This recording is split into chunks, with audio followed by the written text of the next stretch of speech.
Don't look at him, look at me. Ashley, look at me.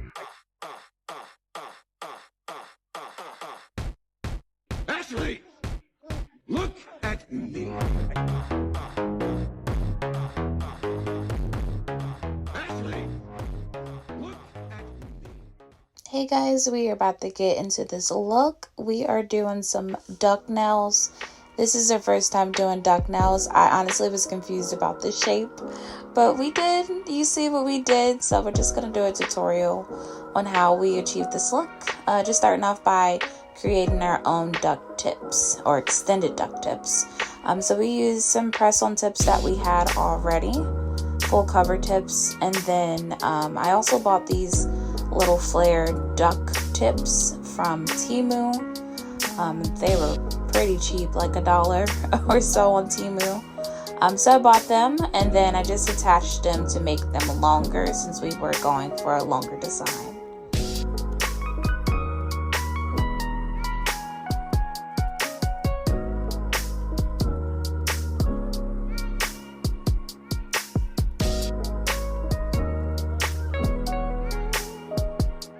Okay, once you got all your tips together, from there, again, these are press-on nails, and my partner was my lovely model this time, so I had all of his fingers set up, and then from there, we just started applying our acrylic. We don't have an acrylic tutorial out yet on how to apply, but typically I do try to use the 3-bead method. There's times you'll see me going in and filling areas that were not as thick as I liked it or consistent as I liked it. But I try to use the 3-bead method. With duck nails, you do want to be careful with the acrylic application itself because it is more of the shape that you get with the press-on tip itself. So you don't have as much wiggle room when it comes to filing and getting that shape the way you like. So the more you file, the more you can actually file away the design from the flare look that you're going for. So you just want to be very careful on how you're applying your acrylic. I would say work with less and then build as you go, and just watch how you're applying it on here. I'll let you guys watch through the rest of this application process, and then we'll go into shaping, and I'll kind of tell you where I've shaped. It's very minimal in shaping itself, but yeah.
I know. Again, sorry, I keep going in and out of frame. We'll get a little bit better as far as wider angles so you guys can see what I'm doing at all times.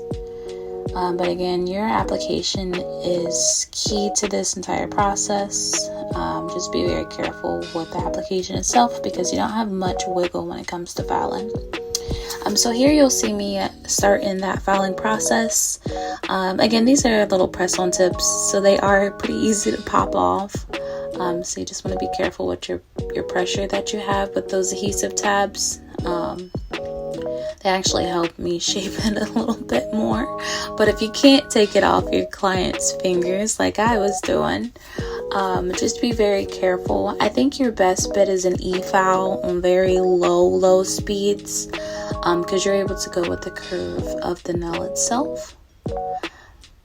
Here you'll see me just reattaching the adhesive tab to his finger because it wasn't as sticky. That's why it popped off, especially with all the dust. So I'm just reattaching that adhesive tab and getting that fingernail back on his finger.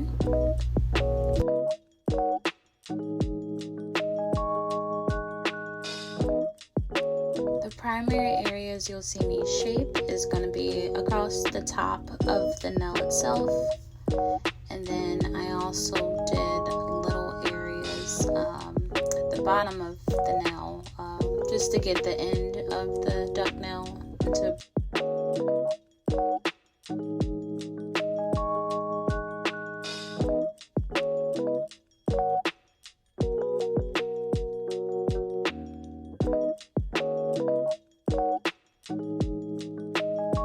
I tried to slow this section down a little bit more for you guys so you can actually see this frame. So I'm going to round his finger, just making sure it is flush. And then you'll see me going underneath, but not too much because I don't want to take that shape away. Most of the filing, it seems like it's done off the top and over towards the curve. But just around the top of it, making sure it is flush, not too bumpy in certain areas since I was going in with smaller beads and even having to go back in.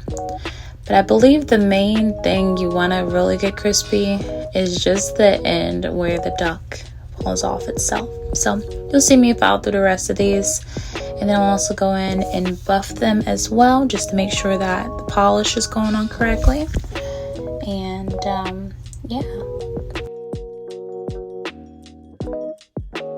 Sometimes you get a little too file happy, especially about a design you're not used to. So if you make an error, just go back and fix it. It's only for your best benefit. You don't want your client leaving out with something you didn't like, and you also don't want to do something you know you didn't do to your best. So you can always go back and fix. It is fine.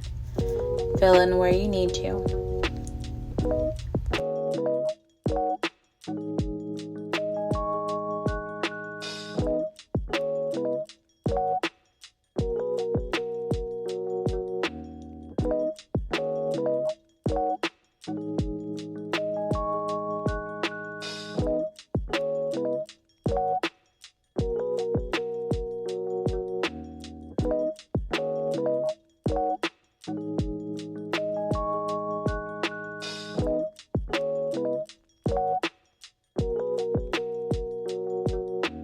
Again, your primary focus is at the end of the tip like I'm doing here. Just focus on getting that part crispy and try to fix up the curves for the ducks. And then eventually it just kind of flares out the way I guess the duck nail is supposed to. I'm pretty sure someone has a better tutorial on how to shape these. This is literally my first time ever trying them, so I'm sure as we get better and have more requests for them, we'll have the duck nail update tutorial from there, okay?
We are done with the application. We wanted to keep it very simple, but here's the duck look. I think once you have your nails pretty curved on the side into that flare, that's the best way to get that duck look. From there, we just put some little rhinestones on there, keep it simple. We did a rhinestone French look, and then we just did some on the other fingers as well. I hope you like it. Have a good day.